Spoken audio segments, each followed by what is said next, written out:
ఈ అజ్ఞానాన్ని అనే ఆవరణాన్ని హరించి మరి మనం ఎక్కడ ఉన్నాము? ఈ జనన మరణాలనే నరకంలో చిక్కి మనం చేసే సంసారం కాదు సంసారం, ఇది జనన మరణాలు అనేటటువంటి ఘోర నరకంలో చిక్కినాం.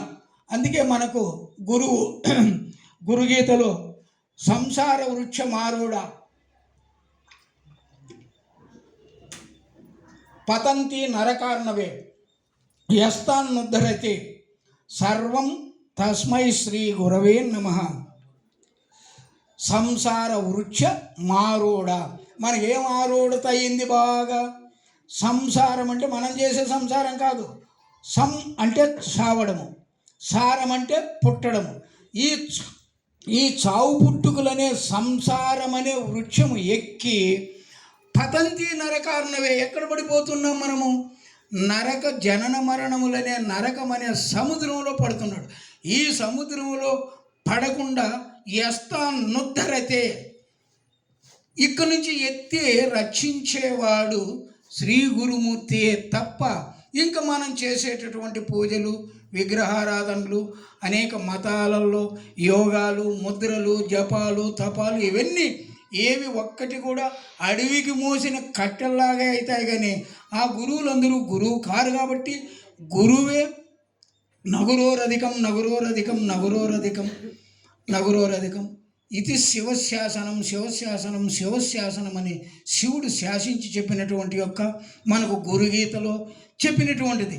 అటువంటి గురువే తప్ప మనల్ని ఈ నరకం అనే సముద్రంలో నుంచి ఎత్తి రక్షించేవాడు కాబట్టి ఆ గురువు కన్నా వేరే దైవం లేదని మనకు అధ్యక్షుడు ఈనాడు గురువు ప్రతాపం మీదనే, గురువు గొప్పతనం మీదనే ఎక్కువగా బోధ తెలియజేస్తూ అట్లా గురువును కనుక్కొని ఈ సృష్టిలో గురువు తప్ప దేవుడు ఇంకొకడు కాదని ఆ గురువు దగ్గరికి తనకు వచ్చి తాను ఈ విధంగా ఈ ఆధ్యాత్మికాన్ని సంగ్రహించాలి, తెలుసుకోవాలన్నప్పుడు అట్లా తెలుసుకోవాల అనేటటువంటిది వానికి తలంపు కలిగి, ఎక్కడ అజ్ఞాన ఆవరణము ఇది ఎక్కడ కలిగింది, ఎక్కడ ఉంది అన్నప్పుడు ఈ శరీరం నేనని, 96 తత్వాలు నేనని, ఈ సంసారమే నేను కదా అని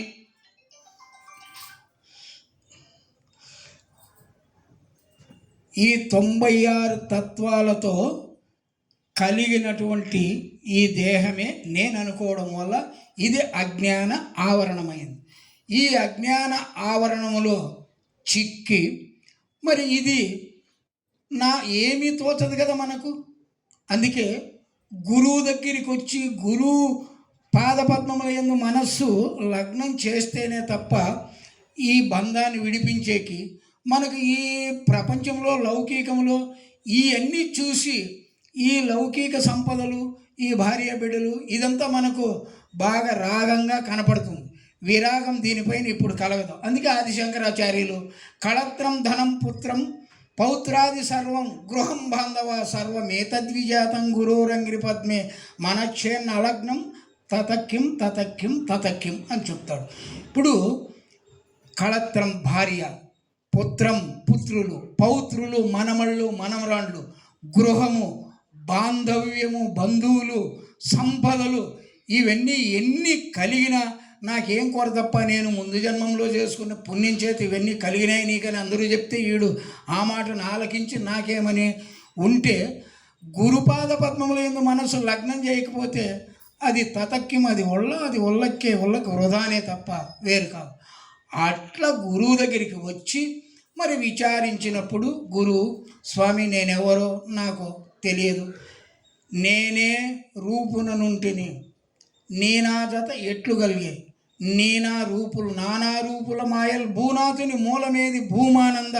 స్వామి నేను ఈ శరీరంలోకి రాకమునుపు, మా తల్లిదండ్రుల గర్భంలోకి రాకమునుపు, ఈ శరీరం తయారు కాకమునుపు నేనే రూపున నుంటిని, నీ నా జత ఎట్లు కలిగే, నేననే ఈ తెలివికి ఈ శరీరానికి ఎట్లా జత కలిగింది, నానా రూపుల మాయలు అట్లే 84 లక్షల జీవరాశుల యొక్క దేని రూపు దానికి ఈ మాయలన్నీ ఎవరు చేసిరి, భూనాథుని మూలమేది, దీనికి ఎవరు మూలం, ఇవన్నీ నాకు తెలియజేయి అని ప్రశ్న వేసి అడిగినప్పుడు అప్పుడు గురువు గారు నాయన మనకు భద్రాద్రి రామచంద్రం సాంప్రదాయంలో వచ్చింది, అందుకే చక్కగా 84 పద్యాల వరకు ఎంత విద్యను తెలియజేస్తుందో అందులో ఒక్క పద్యం మరి అందరికీ వచ్చినటువంటిది. నాయన ఈ శరీరం నేను అనుకున్నావు కదా, ఈ దేహం నీవు కాదురా, ఇదో ఈ శరీరాన్ని పంచభూతాలు ఇచ్చినాయి, పంచభూతాలు పంచి పెడతా చూడు. ఎట్లా? ఆకాశ పంచకం అంతరేంద్రియము, ప్రాణాదులను వాయు పంచకము, జ్ఞానేంద్రియముల 5 వైశ్వానర పంచకం, అప్పు పంచకము శబ్దాదుల 5, కర్మేంద్రియముల 5 కడుభూమి పంచకం బిట్టు 25 ఇంద్రియములు ఇవి ఆత్మగాదని ఇన్నింటిని ఎరిగడి ఎరుకయే పరమాత్మయని ఎరింగి సాంఖ్యయోగంబు సాధించి సజ్జనుండు ముక్తి చెందును మీ పాద భక్తితోను రమ్య గుణధామ భద్రాద్రి రామ పరశురామ నరసింహదాస సంరక్షితాహ్వ. కాబట్టి ఇదిగో ఇదంతా పంచభూతాలు ఇచ్చినటువంటి శరీరాన్ని నాదని నేనని ఇవన్నీ నీవు కర్తృత్వం వహించి, అంటే నాది అనడమే కర్తృత్వం వహించి నేను అనుకున్నావు ఇది నీవు కాదని ఇట్లా ఇన్నింటిని ఎరిగడి ఎవరు నీవు? ఇన్నింటిని ఎరిగడి ఎరుకవు, ఆ ఎరుకే పరమాత్మ.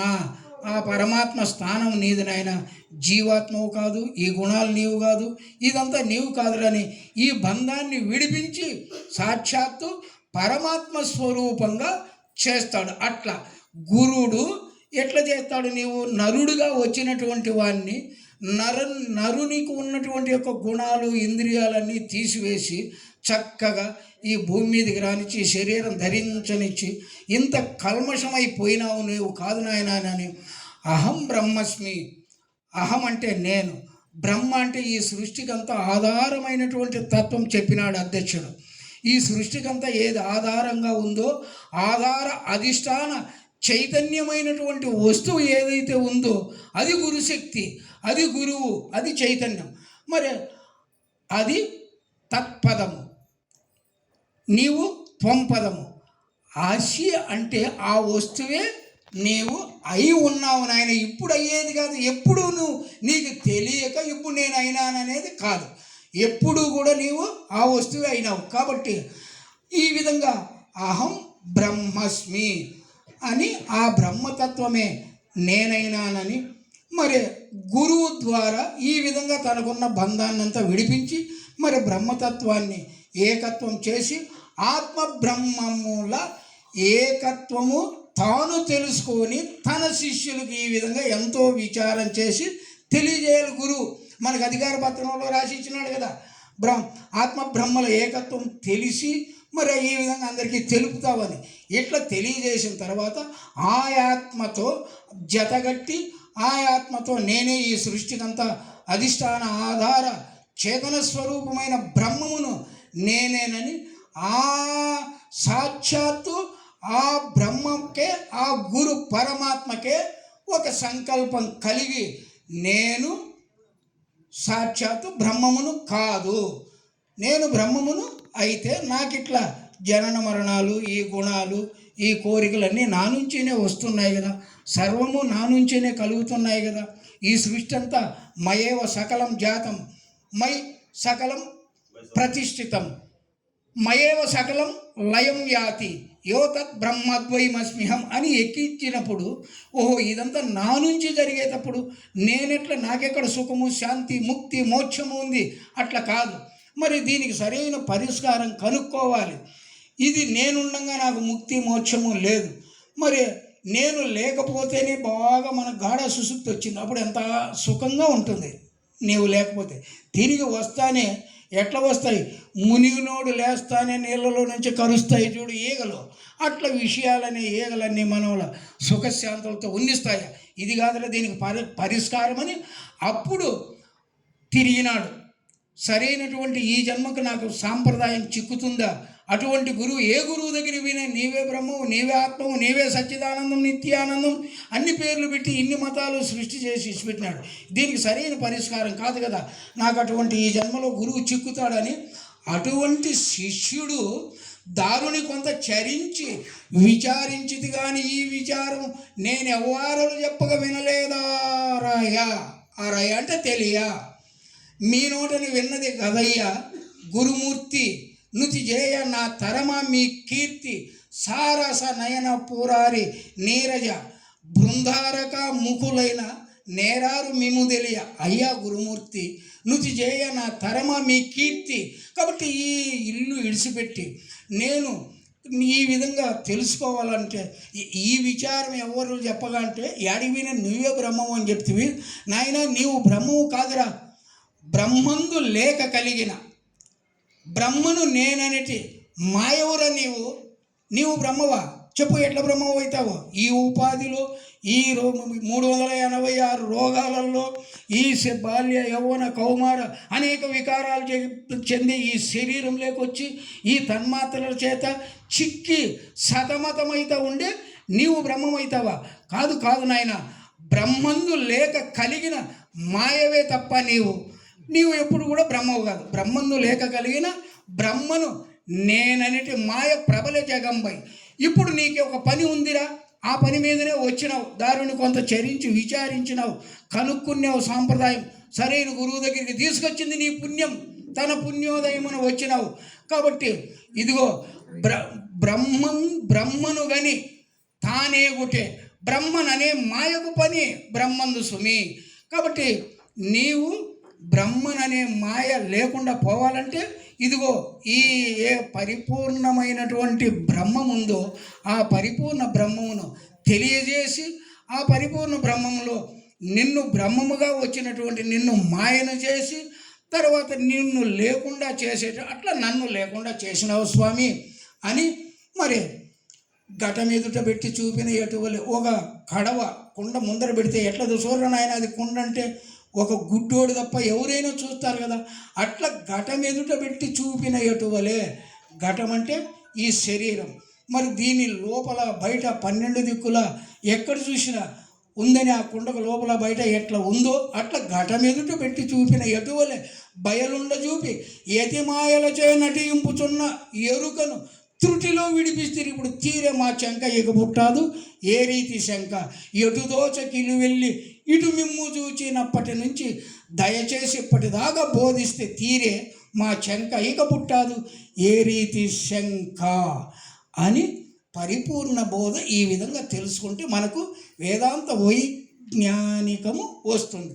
మరి దీనికి ఎంతో కూర్చున్నప్పుడు అందరూ ఒకరొకరు అధ్యక్షుడు చిక్కినప్పుడు బాగా మీకు సమయం ఉన్నప్పుడు ఇవన్నీ అడిగి తెలుసుకోండి. గురువులు ఇట్లా ఎప్పుడైతే గురువులందరూ మనకు ఒంటిగానో కార్యక్రమంలో కాకుండా అప్పుడు ఎంతైనా టైం ఉంటుంది కదా, ఈ విధంగా ఈ విచారం చేసి మరి మనము ఈ జ్ఞానం కలిగి మరి జీవన్ముక్తులు కావాలని జీవించి ఉండంగానే ముక్తులైనా మనం ఇతర సాంప్రదాయాలలో అట్లా కాదు, జీవన్ముక్తులు కావాలి మనమందరము. మరి ఈ సాంప్రదాయం ముందుకు ఈ విధంగా సాగాలని కోరుకుంటూ నేను ఇంతటితో నా ఉపన్యాసాన్ని మరి నిలుపుతూ మిగతా వాళ్ళకు అవకాశం కలిగిస్తూ జై బోలో శ్రీ గురు గోప్యానంద సేనపార్య సద్గురు ప్రభు మహారాజుకు అధ్యక్షులకు నా ద్వాదశి నమస్కారము, గురువులకు అందరికీ పేరు పేరున నా ద్వాదశి నమస్కారం తెలియజేస్తూ మరి ఇంతటితో ఈ ఉపన్యాసాన్ని నిలిపేస్తూ మనకి నిర్మలానంద వెంకటరామ స్వామి సర్వోదయ స్థానంలో ఉంటూ ఆయన 1/2 గంట సేపు సమయం తీసుకొని మాట్లాడినారు.